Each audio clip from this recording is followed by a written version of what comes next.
Assalamualaikum warahmatullahi wabarakatuh. Perkenalkan, nama saya Aulia Zahra dengan NIM 2021 1010803111029 dari kelas 5B. Di sini saya akan memaparkan materi teori eksternalitas. Definition. Eksternalitas merupakan suatu dampak yang harus diterima oleh suatu pelaku ekonomi karena kegiatan ekonomi yang dilakukan oleh pelaku ekonomi lainnya, dengan tanpa adanya kompensasi, sehingga saat produsen melakukan kegiatan ekonomi dan menimbulkan dampak terhadap pihak-pihak lain dengan tidak memberikan kompensasi apapun, maka telah terjadinya eksternalitas produsen. Next. Dampak eksternal. Yang pertama, dampak suatu produsen terhadap produsen lain. Dampak atau efek yang termasuk dalam kategori ini meliputi biaya pemurnian atau pembersihan air yang dipakai, atau intake clean-up cost oleh produsen hilir atau downstream producer yang menghadapi pencemaran air atau water pollution yang diakibatkan oleh produsen hulu atau upstream producer. Contohnya, suatu proses produksi, misalnya perubahan pulp menghasilkan limbah residu produk sisa yang beracun dan masuk ke aliran sungai, danau, atau semacamnya. Sehingga produksi ikan ini terganggu dan akhirnya merugikan produsen lain, yakni para penangkap ikan atau nelayan. Dalam hal ini, kegiatan produksi pulp tersebut mempunyai dampak negatif terhadap produksi lain atau ikannya atau nelayannya. Dan inilah yang termasuk dengan efek suatu sistem kegiatan produksi terhadap produksi komoditi lain. Next. Yang kedua, dampak produsen terhadap konsumen, yaitu suatu produsen dikatakan mempunyai eksternalitas efek terhadap konsumen jika aktivitasnya merubah atau menggeser fungsi utilitas rumah tangga atau konsumen. Dampak atau efek samping yang sangat populer dari kategori kedua yang populer adalah pencemaran atau polusi.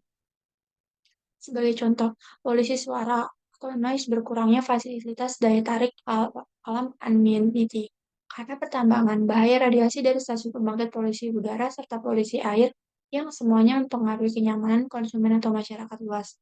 Dalam hal ini, suatu agen ekonomi atau perusahaan produsen yang menghasilkan limbah atau waste products ke udara atau ke aliran sungai mempengaruhi pihak dan agen lain yang memanfaatkan sumber daya alam tersebut dalam berbagai bentuk. Next.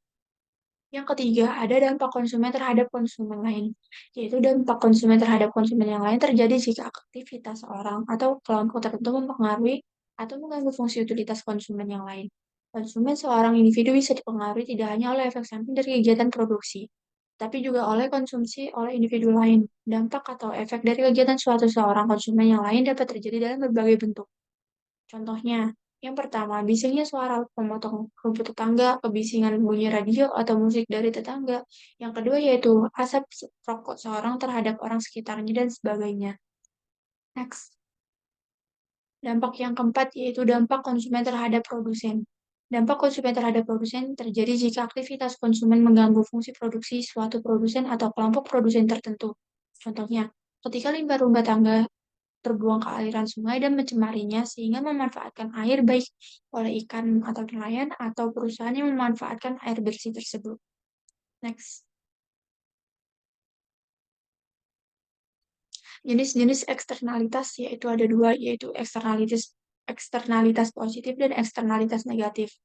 Eksternalitas positif adalah apabila dampak dari suatu tindakan terhadap orang lain yang tidak memberikan kompensasi menguntungkan. Yang kedua ada eksternalitas negatif. Eksternalitas negatif adalah apabila dampaknya bagi orang lain yang tidak menerima kompensasi sifatnya yang merugikan. Next.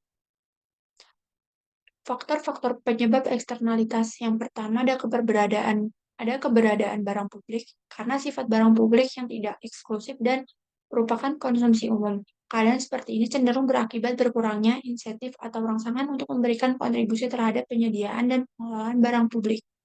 Yang kedua ada sumber daya bersama. Keberadaan sumber daya bersama atau common resource atau akses terbuka terhadap sumber daya tertentu ini tidak jauh berbeda dengan keberadaan barang publik di atas. Sumber-sumber daya milik bersama sama halnya dengan barang-barang publik yakni tidak excludable. Next. Yang ketiga ada ketidaksempurnaan pasar. Masalah lingkungan juga bisa terjadi ketika salah satu partisipan di dalam suatu tukar-menukar hak-hak kepemilikan atau property right mampu mempengaruhi hasil yang terjadi atau outcome. Yang keempat, ada kegagalan pemerintah. Sumber ketidakefisienan dan atau eksternalitas tidak sengaja tidak saja diakibatkan oleh kegagalan pasar, tapi juga karena kegagalan pemerintah atau government failure. Kegagalan pemerintah banyak diakibatkan tarikan kepentingan pemerintah sendiri atau kelompok tertentu atau interest group yang tidak mendorong efisiensi. Next. Cara memperbaiki sumber-sumber baru sebagai berikut. Yang pertama ada teori Marcos. Adanya faktor eksternalitas menjadikan alokasi sumber daya ekonomi yang didasarkan pada pertimbangan individu pihak yang melakukan suatu kegiatan sebab perhitungan untung dan rugi secara individual dilakukan tanpa mempertimbangkan dampak perbuatannya terhadap orang lain atau masyarakat secara keseluruhan. Yang kedua ada pajak Pigovian. Pemerintah dapat membacakan alokasi sumber yang lebih efisien dengan menggunakan pajak pada pihak penyebab polusi di mana pajak tersebut merupakan perunit. Pajak yang khusus diterapkan untuk mengoreksi dampak dan suatu eksternalitas negatif lazim disebut sebagai pajak Pigovian atau Pigovian tax. Next, cara memperbaiki alokasi sumber-sumber ekonomi adalah sebagai berikut. Selanjutnya ada memberikan subsidi. Cara lain untuk meningkatkan efisiensi penggunaan faktor-faktor produksi akibat pengaruh eksternalitas adalah dengan mensubsidi pabrik. Pada sektor yang menimbulkan eksternalitas negatif, subsidi diberikan untuk setiap unit produksi yang outputnya dikurangi. Selanjutnya ada pemberian hak polusi melalui lelang. Inefisiensi yang timbul karena adanya eksternalitas dapat diatasi dengan cara lain, yaitu dengan pemberian hak untuk menimbulkan polusi dengan lelang. Selanjutnya ada peraturan untuk mengatasi eksternalitas. Dalam hal eksternalitas, pemerintah juga dapat mengeluarkan peraturan bagi pabrik untuk mengurangi polusi dalam jumlah tertentu atau akan dihukum apabila melakukan pelanggaran. Next.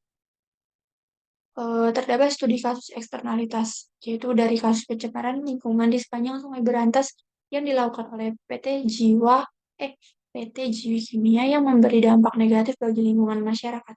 Sekitarnya dapat disimpulkan bahwa setiap badan usaha yang melakukan proses produksi dengan memanfaatkan sumber daya alam harusnya mampu mematuhi peraturan yang ada. Perusahaan maupun perorangan harus siap dengan tanggung jawab mereka untuk tetap menjaga kelestarian lingkungan. Bukan hanya sekedar mengeksploitasi sumber daya yang dimiliki alam saja. Dalam hal ini, PT Jiwi Kimia mempertanggungjawabkan dampak dari eksternalitas negatif yang mereka sebabkan. Dengan membuang limbah cair dengan kadar bahan kimia yang melewati standar dengan menggunakan dan meningkatkan CSR atau Corporate Social Responsibility, di antaranya koperasi karyawan yang mengelola rumah sakit Citra Medica, apotek, minimarket, dan usaha penyewaan mobil. Di bidang sosial ada perseroan aktif menggalakkan kampanye anti narkoba dan HIV atau AIDS. Di bidang pendidikan juga ada kegiatannya antara lain pemberian beasiswa kuliah di Akademik Teknologi Pulp dan Kertas atau ATPK disingkatnya di Bandung. Ada lagi yaitu pendirian rumah pintar. Melalui peningkatan CSR ini, PT Jiwi Kimia mampu memberikan perbaikan atas eksternalitas negatif yang telah ditimbulkan. Dan dengan cara aktif dan berkala dalam melakukan CSR ini, PT Jiwi Kimia mampu mengubah eksternalitas negatif yang mereka ciptakan menjadi eksternalitas positif bagi masyarakat dan lingkungan sekitarnya. Melalui beragam program dan kegiatan perbaikan dan perkembangan SDA serta kesejahteraan masyarakat yang dilakukan oleh PT Jiwi Kimia Tbk, mereka akhirnya mampu kembali meraih penghargaan Indonesia Green Awards atau IGA untuk kategori pelestari sumber daya air, pelopor pengelolaan sampah, dan pelopor pencegahan polusi pada acara IGA yang digelar The Latofi School of CSR di Jakarta. Sebagai salah satu penghargaan pada PT Jiwi Kimia yang sudah mampu mempertanggungjawabkan dan memperbaiki eksternalitas negatif yang mereka lakukan. Sekian pemaparan materi tentang eksternalitas untuk tugas akhir ekonomi publik dari saya. Mohon maaf jika ada salah kata. Bila taufik wal hidayah. Wassalamualaikum warahmatullahi wabarakatuh.